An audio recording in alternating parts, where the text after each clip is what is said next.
Baik, kita mulai ya. Bismillahirrahmanirrahim. Assalamualaikum warahmatullahi wabarakatuh. Waalaikumsalam warahmatullahi wabarakatuh. Alhamdulillah, wassalatu wassalamu ala rasulillah, wa ala alihi wa sahbihi wa mawala, la hawla wa la quwwata illa billah. Amma ba'du, raditu billahi robba wa bil islami dina wa bi Muhammadin nabiyya wa rasula. Subhanaka la ilma lana illa ma 'allamtana. Teman-teman semua, gimana kabarnya? Sehat ya? Bil, sehat semuanya ya? Alhamdulillah. Alhamdulillah ya. Alhamdulillah di kesempatan kali ini kita masih diberi kesempatan ya, kemudahan untuk jemput ilmu ya. Man salaka thoriqan yaltamisu fihi ilman sahalallahu thoriqan ilal jannah. Jadi mari kita niatkan pada kesempatan ini dengan niat yang baik, bukan hanya untuk mendapatkan hasil duniawi saja ya. Kita harapkan apa yang kita lakukan juga berkah, bermanfaat gitu ya. Jadi dunianya dapat, akhiratnya pun dapat gitu ya. Baik teman-teman, sebelum kita memulai, kita berdoa dulu ya. Sebelum kita mulai, mari kita sama-sama membaca basmalah.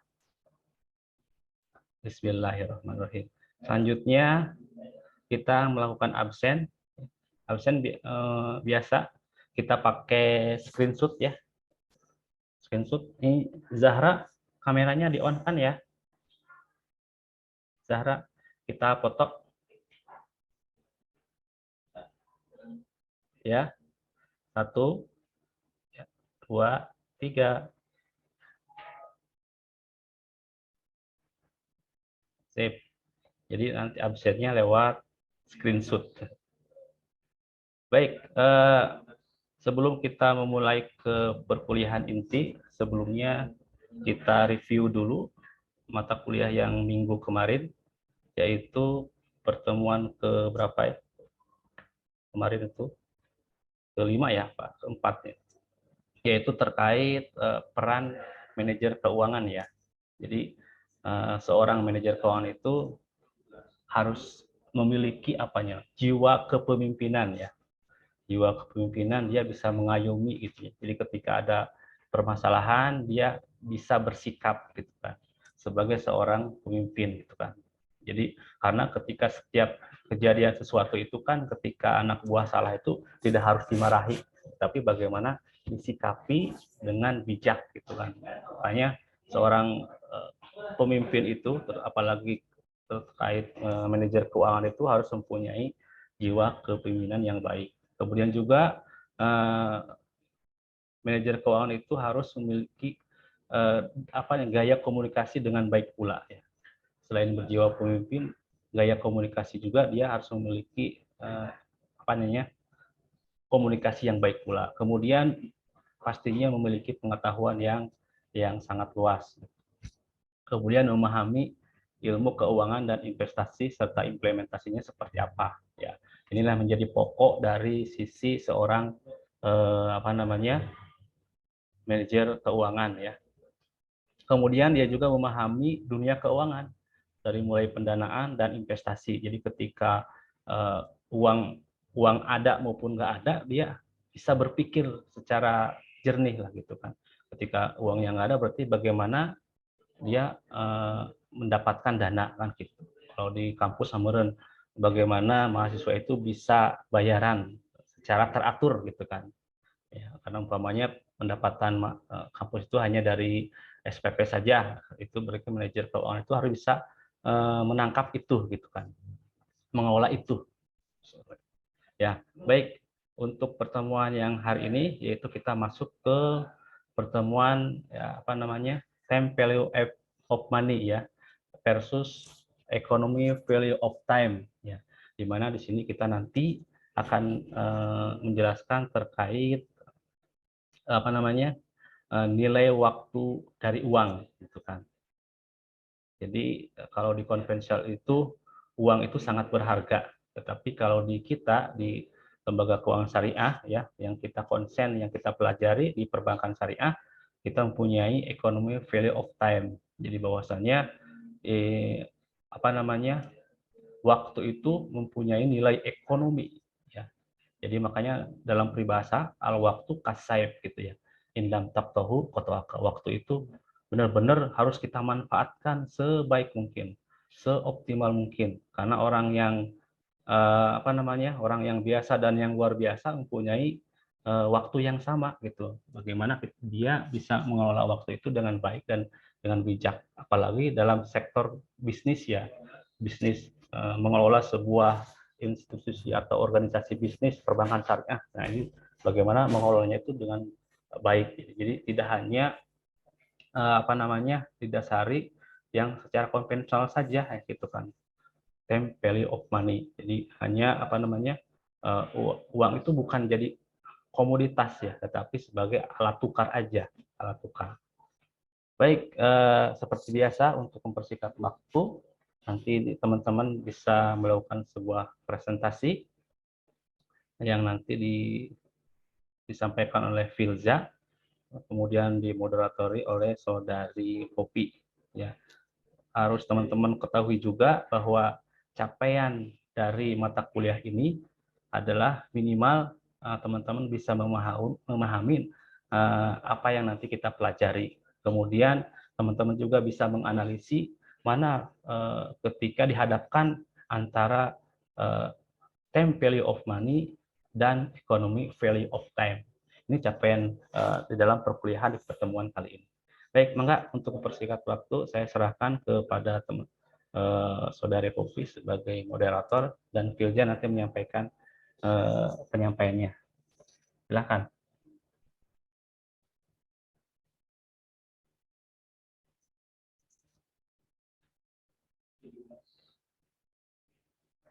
Mana Popi?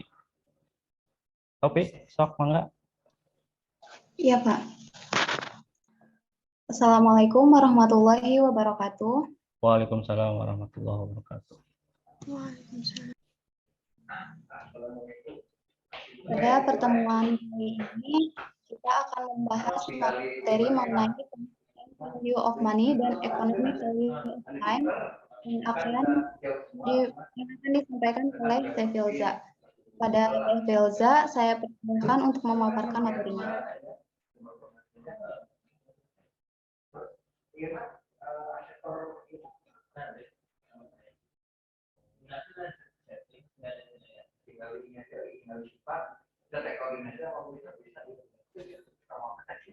Mangga, Phil.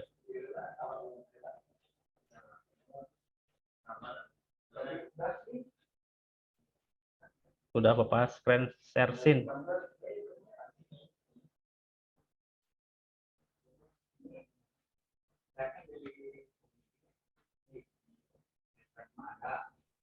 Pak masih loading di sininya. Oh, masih loading.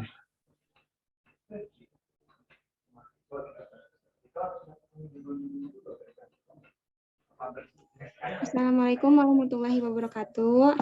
Perkenalkan, nama saya Filza Zahra Adilia Putri. Di sini saya akan memaparkan materi sedikit tentang time value of money versus economy value of time dalam keuangan syariah.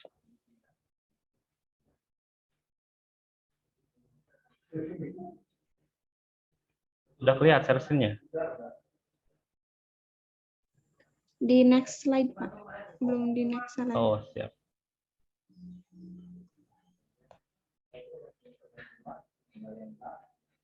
Dah?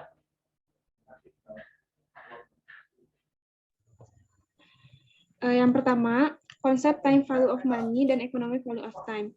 Konsep time value of money secara sederhana dapat diartikan bahwa uang memiliki nilai waktu. Konsep time value of money merintikan proses pembungaan uang secara majemuk. Sehingga proses pajemukan ini memisahkan antara uang atau sistem moneter dengan sektor realnya. Sektor moneter dapat dipastikan keuntungannya, sementara itu sektor real dihadapkan pada kondisi yang serba tidak pasti. Hal ini sesuai dengan ajaran Islam yang lebih efisien dan adil, serta tidak didasarkan pada penerapan metode bunga. Yang kedua, economy value of time, yaitu memiliki nilai yaitu waktu memiliki nilai ekonomi. Hal ini sesuai dengan ajaran Islam yang lebih efisien dan adil serta tidak didasarkan pada penerapan metode bunga. Next. Karakteristik keuangan syariah. Yang pertama, larangan riba, baik dalam tunai maupun barang. Yang kedua, perbankan syariah harus memiliki penjamin aset atau underlying dalam kontrak sewa beli. Yang ketiga, transaksi perbankan syariah harus bebas dari unsur ketidakpastian atau goror dan acak maisir. Yang keempat, di perbankan syariah ditemui konsep pembagian untung dan rugi. Yang kelima, perbankan syariah bukan peminjam atau penyewa, tapi pedagang komersial berlisensi yang ada di bawah undang-undang perbankan. Yang keenam, sebuah lembaga keuangan wajib memiliki dewan syariah atau komite yang disebut lembaga keuangan syariah. Yang ketujuh, keuangan syariah tak boleh terlibat dalam aktivitas yang berkaitan dengan hal-hal yang dilarang dalam Islam, seperti makanan haram, minuman beralkohol, senjata, tembakau, dan pornografi. Yang kedelapan, prinsip-prinsip yang sesuai dengan hukum Islam adalah konsep syariah. Time value of money dalam ekonomi konvensional dan syariah. Konsep time value of money dalam ekonomi konvensional merupakan sebuah kekeliruan besar karena mengambil dari ilmu teori pertumbuhan populasi dan tidak ada di ilmu keuangan. Konsep ini muncul karena adanya tanggapan uang disamakan dengan makhluk hidup. Hal ini memaksakan kreditor untuk melakukan diskon atau bunga terhadap rate tertentu dengan tidak mempertimbangkan risiko terhadap debitur. Kritik atas konsep time value of money. Yang pertama, teknik nilai waktu uang harus diterapkan. Yang kedua, konsep time value of money berasumsi bahwa discounting faktor harus positif. Yang ketiga, konsep time value of money mengasumsikan bahwa ada pasar yang efisien untuk cash flow pada masa yang akan datang. Yang keempat, konsep time value of money beranggapan bahwa perusahaan mampu melakukan ekspansi yang tidak terbatas. Teori akad. Teori akad dalam Islam berasal dari bahasa Arab al-aqd yang berarti perikatan, perjanjian, persetujuan, dan pemufakatan. Kata ini juga bisa diartikan tali yang mengikat karena akan adanya ikatan antara orang yang berakad. Dalam kitab fikih sunnah, kata akad diartikan dengan hubungan, kesepakatan. Secara istilah fikih, akad didefinisikan dengan pertalian ijab, pernyataan penerimaan ikatan, dan qabul, pernyataan penerimaan ikatan, sesuai dengan kehendak syariat yang berpengaruh kepada objek perikatan.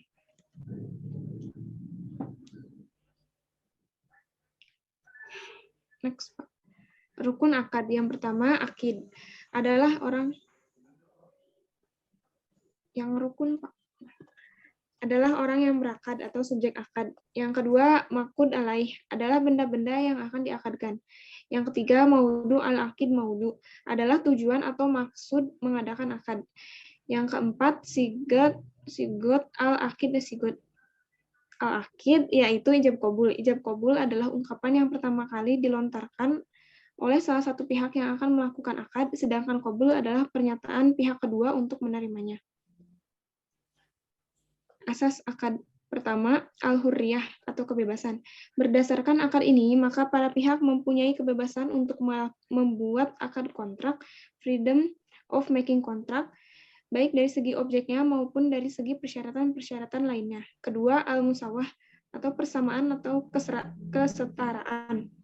Asas ini memberikan landasan bahwa kedua belah pihak yang sedang melakukan suatu akad, perjanjian mempunyai kedudukan yang sama dan setara. Ketiga, al-adalah atau keadilan. Keadilan adalah lawan dari kezaliman. Berdasarkan asas ini, maka para pihak dituntut untuk bersikap jujur dan terbuka tanpa ada yang ditutup-tutupi. Keempat, al-ridho. Kerelaan ridho sama ridho. Berdasarkan asas ini, maka semua bentuk akad yang dibuat harus dilakukan karena kerelaan diri. Kelima, al-sidik. Kejujuran dan kebenaran. Keenam, al-kitabah atau tertulis. Tulisan merupakan salah satu alat bukti sah yang paling kuat di antara alat-alat bukti lainnya. Kesimpulannya, time value of money atau positive time preference adalah konsep yang menyatakan bahwa nilai uang di masa kini akan lebih berharga dibandingkan dengan di masa yang akan datang. Konsekuensinya, uang harus selalu bertambah dan bertambah karena berjalannya waktu untuk mengkorelasikan antara nilai uang dan waktu. Dalam pandangan ekonomi Islam, tidak mengenal time value of money, karena konsep ini menambah nilai kepada uang semata-mata dengan bertambahnya waktu, dan bukan usaha yang itu dan bukan usaha yang itu justru mengarah pada transaksi riba. Islam justru mengenal economic value of time, yaitu waktu yang memiliki nilai ekonomi.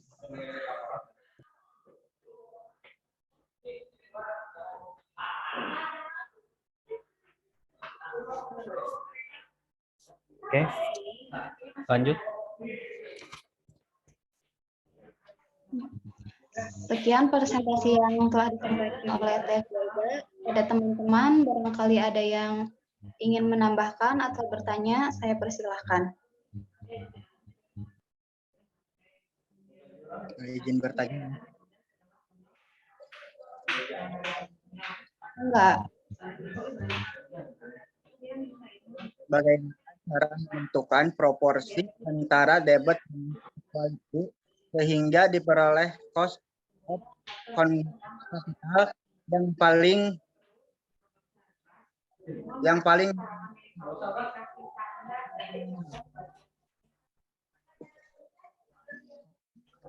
Suaranya putus-putus. Awan.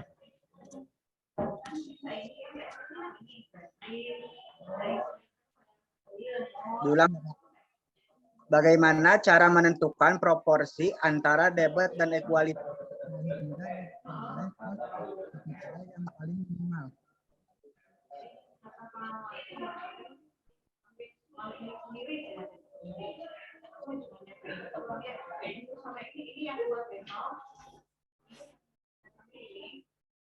Sudah dipahami pertanyaannya mungkin? Bagaimana?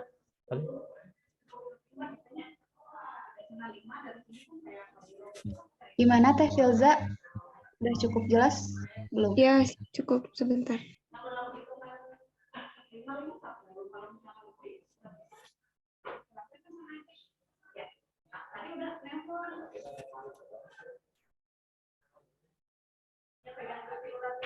Sambil menunggu kepada teman-teman yang lain, apabila ada yang ingin bertanya lagi, boleh.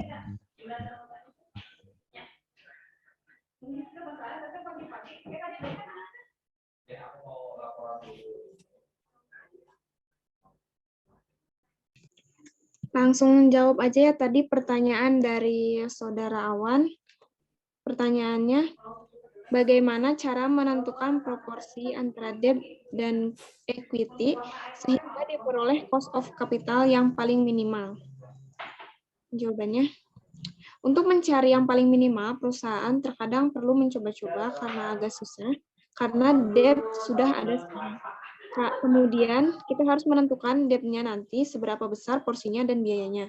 Ini adalah tantangan untuk perusahaan, tidak semudah itu dalam memperoleh cost of capital yang paling minimum atau optimal. Oleh karena itu, banyak perusahaan-perusahaan yang menggunakan yang ada saja sekarang. Itu adalah cost of capital-nya, yang digunakan oleh perusahaan untuk membenchmark proyek-proyek baru atau aset-aset baru yang diinvestasikan oleh perusahaan. Jadi ini adalah tantangannya. Kita harus menggunakan optimasi. Kalau menggunakan optimasi secara hitung-hitungan di atas kertas mungkin mudah. Tapi begitu kita mengaplikasikannya itu jadi agak rumit. Karena tidak semudah itu kita mengaplikasikan nilai-nilai yang sudah kita dapatkan secara optimum di perhitungan kertas diaplikasikan secara langsung. Jadi ada optimumnya di mana kita bisa menghitung sendiri. Kita menggunakan teknik optimasi dari fungsi debt dengan equity. Begitu. Awan, gimana jawabannya?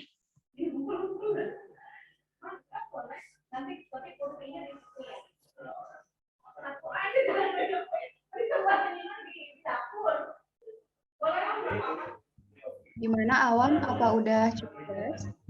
Boleh. Kalau sebetulnya kan meskipun situasional ya, kalau lagi ada kayak besok itu kan ada satu ada.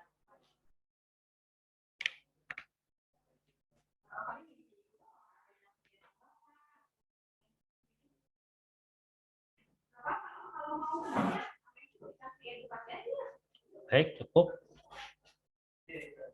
Kalau tidak ada pertanyaan lagi, Awan, sudah cukup ya?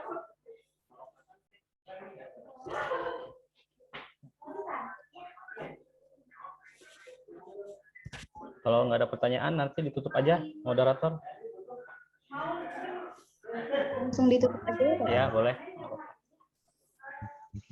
Terima kasih kepada Teh Filza yang telah menyampaikan materinya, dan terima kasih kepada teman-teman yang telah bertanya dan telah menyimak diskusi kali ini. Saya sebagai moderator mohon maaf apabila ada kesalahan. Ditutup. Wabillahi taufik wal hidayah. Wassalamualaikum warahmatullahi wabarakatuh. Waalaikumsalam warahmatullahi wabarakatuh. Oke, sekali lagi Bapak ucapkan terima kasih kepada pemateri yang hari ini sudah tampil, yaitu Saudari Filza yang dimoderatori oleh Saudari Popi ya. Dimana pembahasan kali ini yaitu terkait tentang time value of money dan economy value of time. Seperti di awal Bapak sampaikan bahwa capaian pada pertemuan ini minimal teman-teman bisa memahami apa yang dipelajari hari ini, kemudian teman-teman juga bisa membandingkan antara konsep time value of money dengan economy value of time, di mana kalau time value of money itu mempunyai arti bahwa nilai waktu dari uang ya gitu kan. Jadi sepertinya uang itu adalah segalanya gitu kan. Namun duit teh kumaha asa kumaha gitu kan gitunya. Namun boga duit teh padahal tidak semuanya bisa tidak semuanya dengan uang kan gitu. Kayak kalau kita bicara modal itu tidak sepenuhnya dengan uang gitu kan. Tapi dengan lainnya juga bisa kan gitu. Tidak dalam berupa uang gitu maksudnya. Misal mungkin dengan motivasi, dengan keinginan tinggi ketika kita mau berusaha, berwirausaha gitu kan. Jadi kalau time value of money itu adalah memastikan sesuatu yang belum jelas sebenarnya gitu. Pada sederhananya seperti itu gitu kan. Apalagi kalau kita bicara bisnis, ketika kita bisnis kan pasti konotasinya bagaimana memperoleh keuntungan yang optimum gitu kan. Padahal kita harus sadar bahwa apa yang kita usahakan belum tentu sama dengan yang kita inginkan gitu. Makanya kita nih Filza jualan gorengan gitu kan. Bisa jadi gorengan itu laku, bisa jadi gorengan itu kan tidak laku gitu kan. Itulah namanya berbisnis. Tapi dalam konsep time value of money, di mana keuntungan itu tetap harus mengalir gitu kan. Makanya sandingannya adalah dengan bunga gitu kan. Ya, ketika minjem 1 juta, bayarnya 1.200.000, 1.300.000, 1.100.000, mau kecil mau besar aja sama ya. Gitu. Kulu kordin jaronapaan bahwa riba. Berbeda dengan ekonomi value of time ya. Jadi waktu itu yang mempunyai nilai gitu kan, nilai. Ya, seperti yang di awal Pak sampaikan, orang yang biasa dan orang yang luar biasa itu mempunyai waktu yang sama. Kenapa dia bisa berbeda si A dan sama si B itu kan? Karena mereka memanfaatkan waktu itu gitu kan. Orang yang pintar dan orang yang tidak pintar juga kan memiliki waktu yang sama, tapi efektivitas penggunaan waktu itu yang dikategorikan dia bisa memanage waktunya. Dia bisa menjaga waktunya secara berharga gitu kan. Waktunya belajar berarti belajar, waktunya ngapalkeun waktunya ulin ya meureun ulin, tapi dia tahu waktu mana kira-kira yang produktif itu dia mesti paham gitu. Jadi jangan sampai waktu itu tidak dimanfaatkan dengan baik gitu kan. Begitupun ketika kita mengimplementasikan dalam sebuah pengelolaan atau berwirausaha ya, karena harta harus berputar, tidak boleh diam, idle gitu kan. Semakin berputar harta yang kita kelola, pastinya insya Allah akan berkembang. Jadi ketika ada masa depan yang tidak pasti, hasilnya ya bisa untung, bisa rugi, ataupun bisa impas. Ya. Usaha itu kan seperti itu. Bisa jadi untung, bisa jadi rugi, atau bisa jadi balance gitu kan. Untuk untung, untuk rugi gitu kan. Ya mungkin karena waktu kita sudah terbatas ya, mungkin cukupkan sampai di sini. Bapak mengingatkan kembali apa yang sudah kita pelajari agar teman-teman bisa mengulang, mereview ya tentang apa yang kita pelajari hari ini, yaitu tentang konsep time value of money dan konsep ekonomi value of time. Jangan lupa Bapak juga mengingatkan untuk pertemuan yang akan datang ya, agar lebih dipersiapkan kembali ketika teman-teman melakukan sebuah presentasi, itu kan disiapkan lah, di jiwa ragana disiapkan gitu. Itu aja ya. Mari kita sama-sama akhiri dengan sama-sama baca kafaratul majlis. Subhanaka Allahumma wa bihamdika asyhadu an la ilaha illa anta astaghfiruka wa atubu ilaik. Sekian dari Bapak. Mohon maaf ya. Assalamualaikum warahmatullahi wabarakatuh.